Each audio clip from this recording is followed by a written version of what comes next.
Good morning, everyone, and welcome back. My name is Leslie. If you haven't been here before, you've wandered across my little corner of the internet. Now, my last video, I showed you the new tool that I got, the Sizzix Stencil and Stamp. And I was able to show you the stamp. I was able to show you how the universal stencil adapters went on and worked. But now I can show you exactly how a Sizzix stencil works with this setup. And it's really quite easy. Okay? What you're going to do in order to stencil is lift your lid off. Set it aside. Okay? Because I'm going to be stamping with it to complete this background. Now I'm going to lift off the white paper I have chosen and remove my sticky cover so that my sticky grid is revealed. Okay, and one thing I will say is it's lifting already. And I am not sure what's causing that, but I'm not going to complain because, as you will see here in a second, it is still sticky. So all I'm going to do is place my white cardstock onto it, just like so. Now, here is how it works. Just a quick refresher. You place the green holes over the hinges if you want. Whoops, sorry, wrong way. Yeah, no, it's right. If you want your stencil to be on this side, you place it there. If you want to shift it over, realign it, it's quite simple. You could do this whole piece, okay, because this stencil made by Sizzix, whoops, let's get it the right way, and called Cosmopolitan Ecliptic Adornment by Stacey Park, fits perfectly onto our pegs, of course, right? And now we can move it up, sideways, down, whatever you want. If you want your stencil to go off the edge, that is very easy to do just by simply placing it at the end, right? Just like so. That easy. But for me, I don't need the adapter. I'm not going to be moving my stencil, so I am going to slip it over these pegs. Okay, and my card, I'm going to end up cutting this down anyway, right? But I am, because I'm being lazy today, just going to tape off my edge. Here, oops, I was working earlier and didn't realize that one of my blending tools was losing its foam. It had dried out so bad. Mind you, it's old. Some of my tools are still from when I started. Let's see, I have a daughter who's 38, so 38 years ago. So there we go. We've got it. It's taped down. I don't have to worry about it. And what I'm going to use today, since I need to order new blending tools anyway, is I'm just going to use a makeup foam. And I am going to use Memento Cottage Ivy. And I am going to use Ladybug. Now, I am going to use this end of the paper for dabbing off some of the color that, when you first put it on and it's really dark and you just want to dab a bit off, that's all you have to do. And now I'm just going to go along and just shade it in.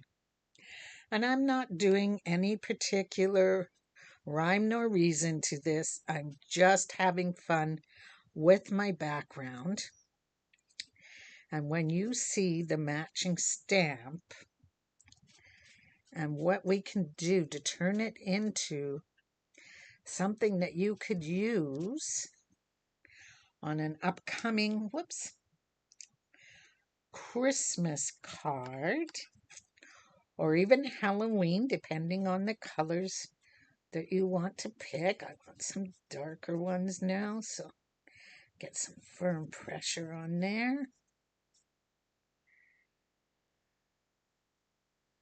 There we go. It's a little bit harder with the makeup sponges, but I don't want to not use it, so I'm just going to go ahead and do it. Reminding yourself that it is just a background. You're going to be covering most of it up anyway, right? When you put on your sentiment and so forth. But I do want to combine in some darker dots throughout. So this is what I'm doing. This one right here could go darker. Let's get it going darker. And now this one will go lighter. Like I said, no rhyme or reason. Just having some fun.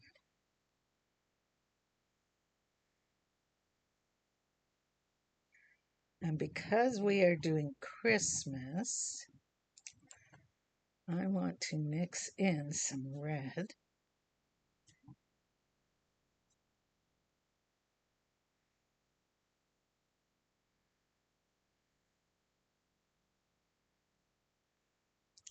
So right now I'm going to stop with my green. I'm going to move it up there so I don't accidentally dab it. And I'm going to use my red and get it started. It's not a deep red. I've chosen to go with a light red.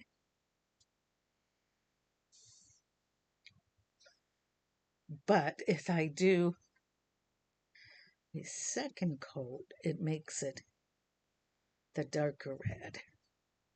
And there we go. And I am just going to keep going along. I want my red. Let me grab this.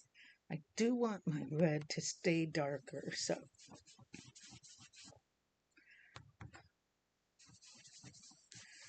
I'll just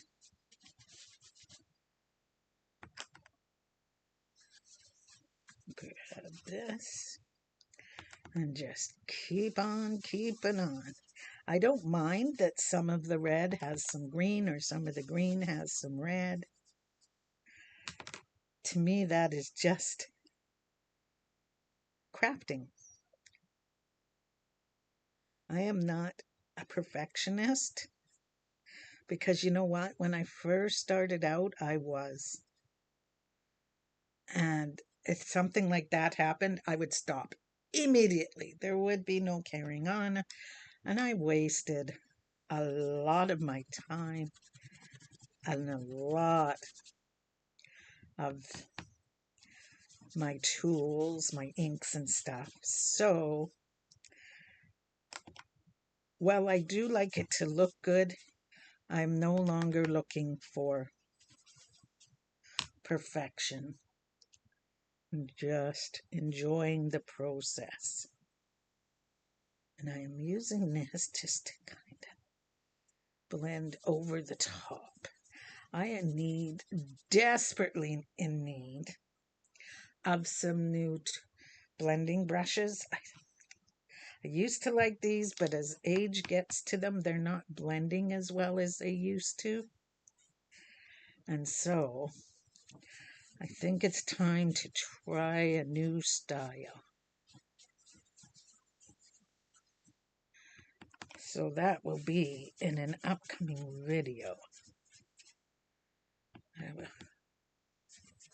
do some research and see which ones I like. And then I will go from there to kind of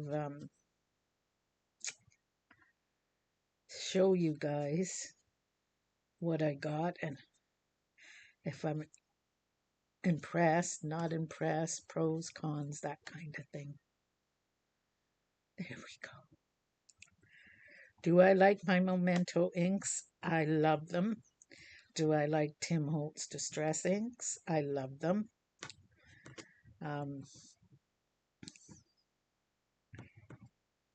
It is a case of ink is not just ink. Like some inks are much better than others, and you will find as time goes on which ones you like and which ones work the best for you and how you want to use them. Are you going to use them like I am with a makeup sponge? You could simply dab and get a totally different effect. It does not matter how you do it as long as you are happy with the result, because the way you craft will not be the same way that I craft, and so on and so forth. I wanted more red in this. You might want more green. You might want it to be more evened out. You might want it to be a combination of both colors together. It truly is personal. And so how you do it is how you do it. There we go. And we're just going to keep going. And this is how easy this makes stenciling. I don't have to worry about anything getting misaligned because it's just working itself.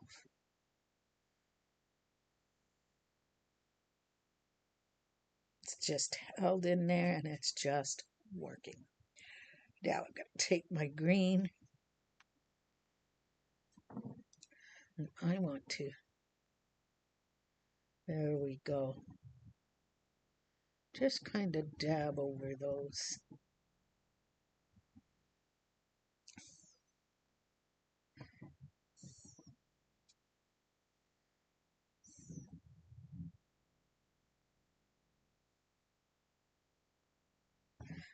And now let's say you want to check it. Make sure that you're happy with it, that you don't want to change anything, or that, if you have a second layer, this is all you do.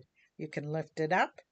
Oh, look, I missed a dot. You can lay it down, tape it again, and redot your stencil in whatever way you want. I'm just going to darken this bit here up with the red. There we go. That helps a little bit. And now I am happy with it. And I will show you why it didn't have to have perfect layers of color, okay? Just let me clean up here and I'll be right back to show you the next step. So now the next step is to use the stamp. And this too turns out to be very easy. It is a matching background stamp. We'll just pop it open. So what we're going to do now is we're going to stamp with the matching stamp. And so we're going to pull it out. I'm just going to lay it over here.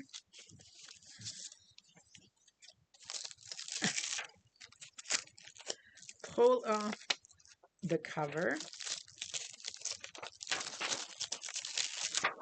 There we go. Lay that there.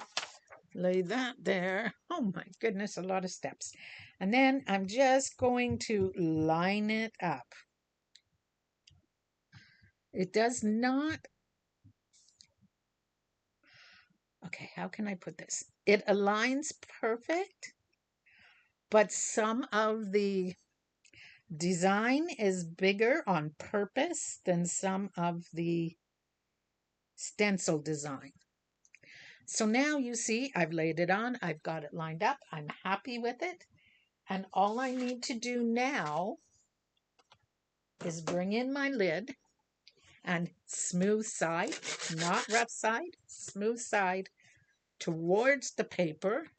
I slip it on and I pick it up. And it's this simple. I love this. There we go. Pick it up. Take it off. Lay it there. And I'm going to use Memento Tuxedo Black. You could use anything that you like, any color that you want. Oh, maybe I'm not. Maybe she's finally done. Okay, guys. Yeah, she's done. Let me grab a new stamp pad and I will be right back. Okay, guys, I got my little teardrop tuxedo black because that's the black that I like to use the most. We are just going to put it on the stamp. There we go.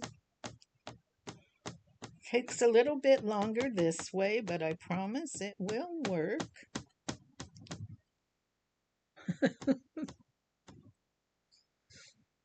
Being a new stamp, it is not liking ink.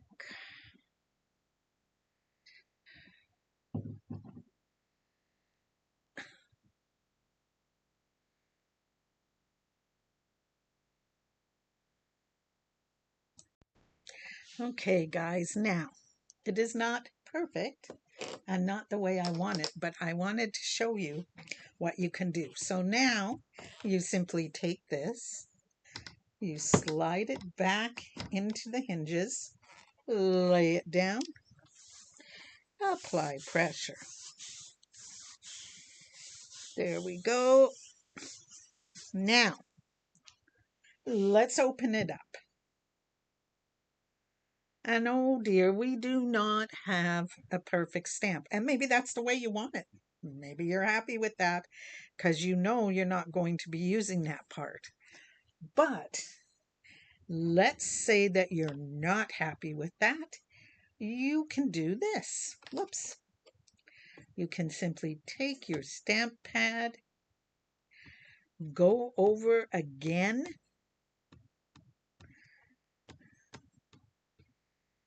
and pay special attention to the spots that maybe were a little bit lighter than you wanted, or that you know are going to be right in your card after you cut it down.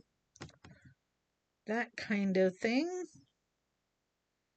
right? So here we go. Here we go. Those are the ones I know are going to be in my card.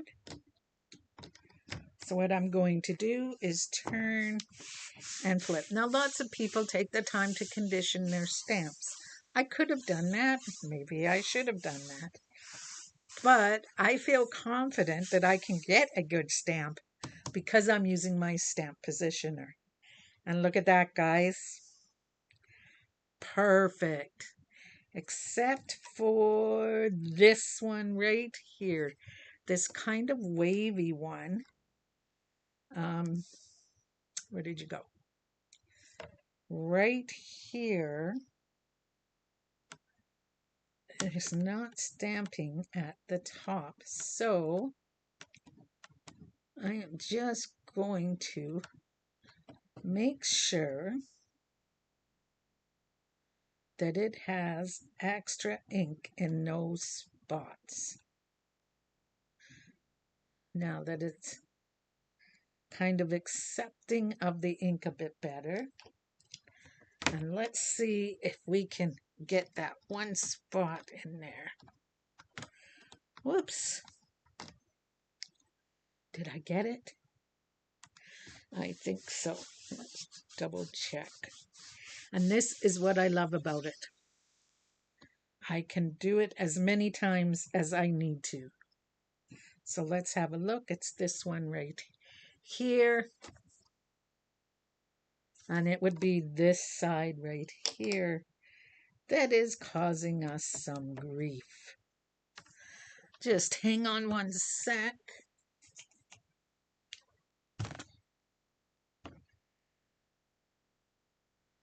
Let's see if we can get this one side here to accept some ink or not.